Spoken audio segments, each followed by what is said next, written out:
Hello students. So through this session we'll continue with the 7th chapter of your book It So Happened, and that is the open window.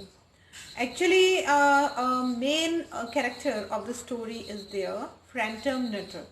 So what kind of a person he is and what problems he was facing in his regular life, and how his life changed, actually the story is all about this. In the beginning only, it is given there. Phantom Little had bad nerves. Nerves means he has some neurologist issues. He has some bad nerves, some nervous actually system was not working properly of him. So it is given here about Phantom Little.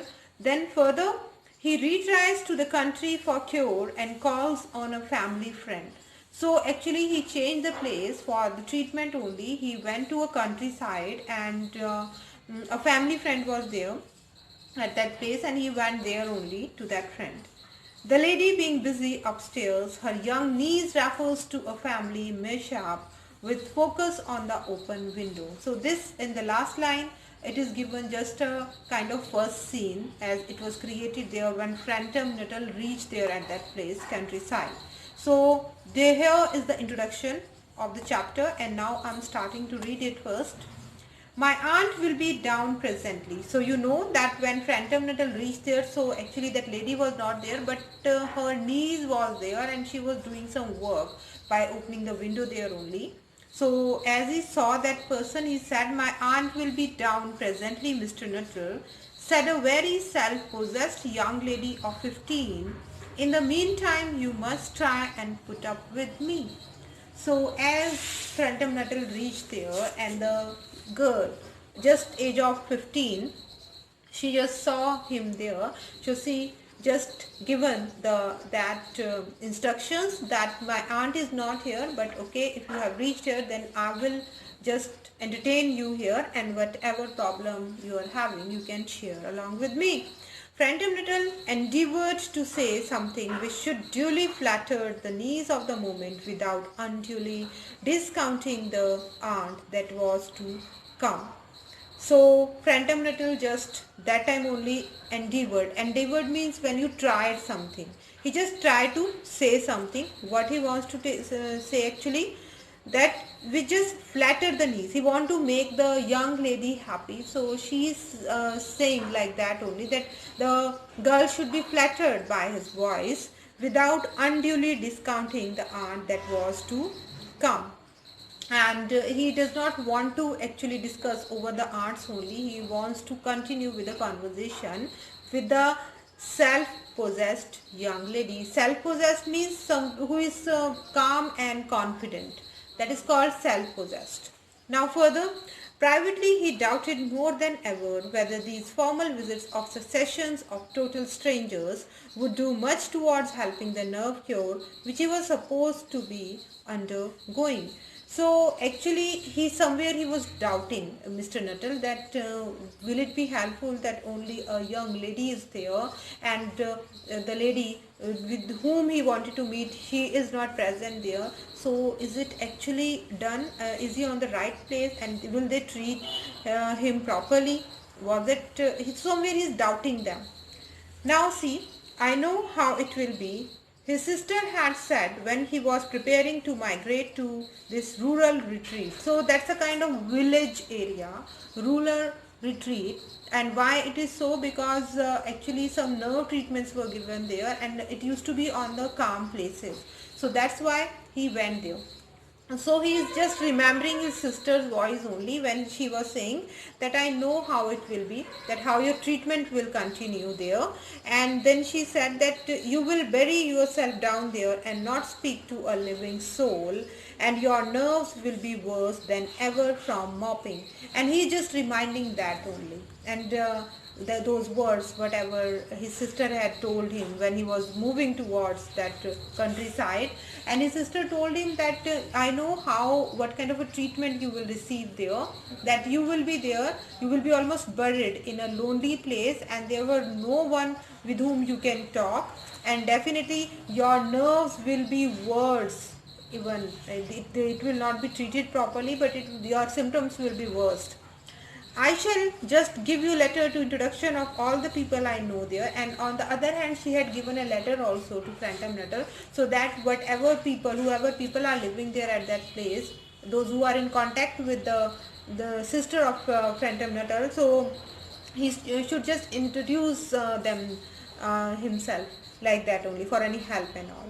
Some of them, as far as I can remember, were quite nice. So she had given somewhere somewhere a surety that definitely if you will go with this letter, so people out there will help you.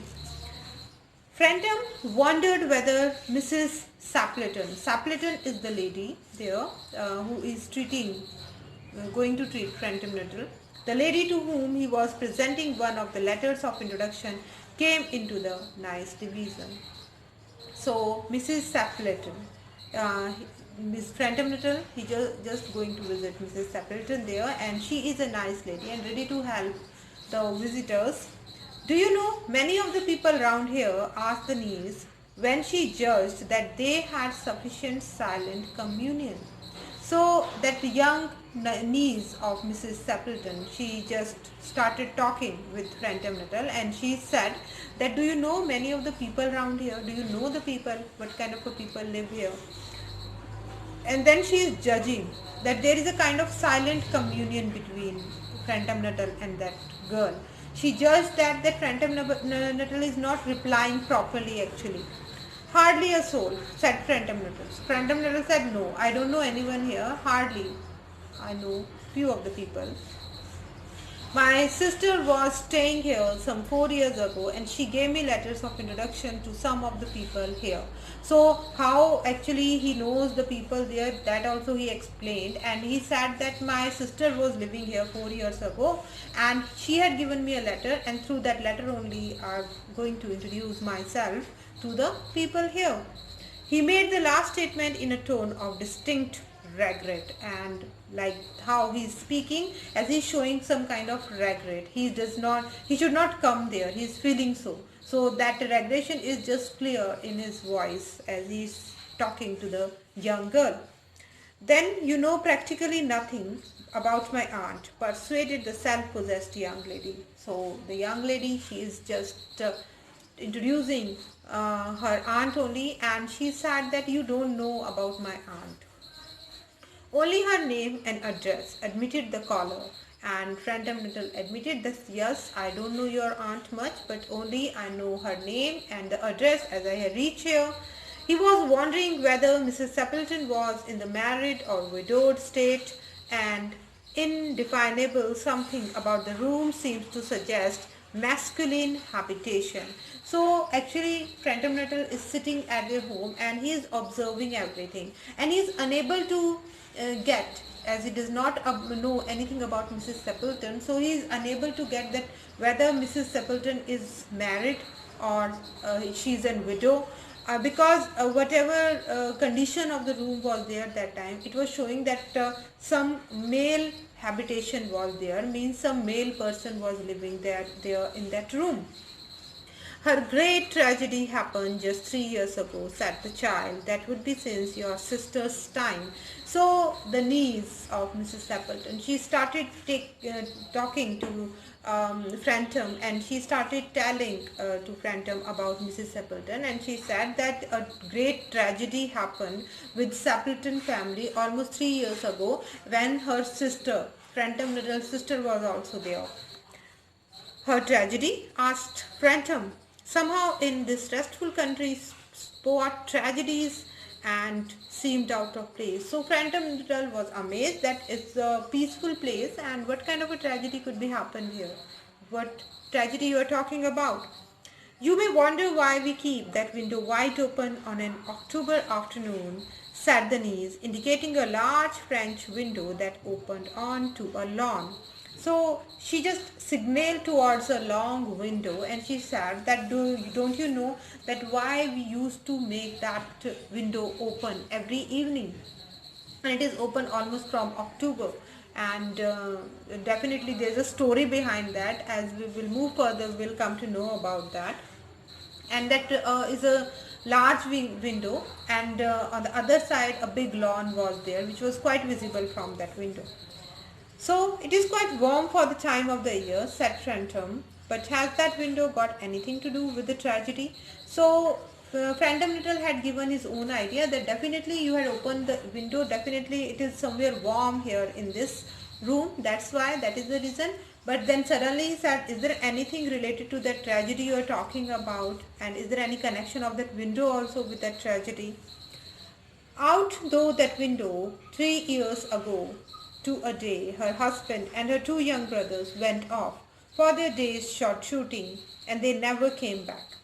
In crossing the moor of their favorite shooting ground, they were all three engulfed in the treacherous piece of bog, and it had been the dreadful wet summer, you know. The places that were safe in other years gave way suddenly without warning. So here the story actually is starting, and she is now telling the tragedy that Mrs. Stapleton's husband and her two brothers, they went out through that window only, and they regularly use that window for going out whenever they go for their shooting, you know, when someone is going to just for the hunts and all. So for that purpose they were and actually habitual, and they used to go out for shooting purposes only. Who?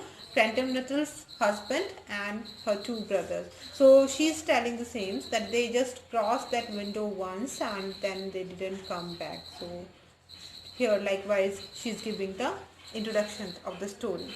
Further he said that a dog was also there along with them.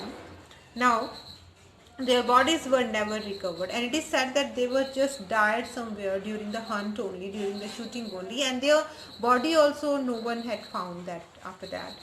That was the dreadful part of it. Here the child's voice lost its self-possessed note and become flatteringly. Flatteringly means which is shaky, somewhere hesitation is there in his voice.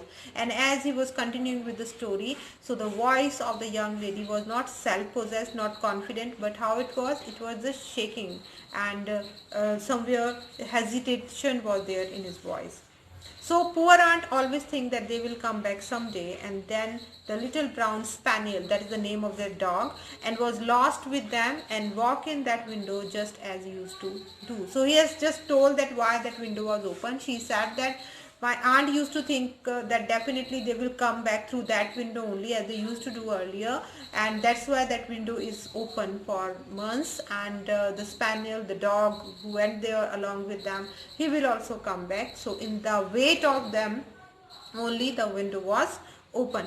So poor dear aunt, she had often told me how they went out, her husband with his white waterproof coat over his arm, and Ronnie, her youngest brother, singing Betty, why do you bound? So she's giving the kind of introduction, and she's saying that what Mr. Stapleton had wore that time when he went out. He was wearing a white coat, and on the other hand, the youngest brother of Mrs. Stapleton was there, who was fond of singing, and he was singing a song there, Bartley, who do you bound? Now, as he always did to tease her, because she said it got on her nerves. And do you know, sometimes on still quiet evening like this, I almost get a creepy feeling that they will all walk in through that window. And now she said that I don't know they will come back or not, but definitely many times I felt so that they are wandering in the ground, in the lawn only, and I had listened such voices through that window also. So this was all about your first comprehension. We had completed almost 3 questions are given here related to this. But yes, as somewhere it's a kind of difficult chapter, so comprehensions check will be needed, that we'll discuss later. So you can complete with your first comprehension check. Thank you.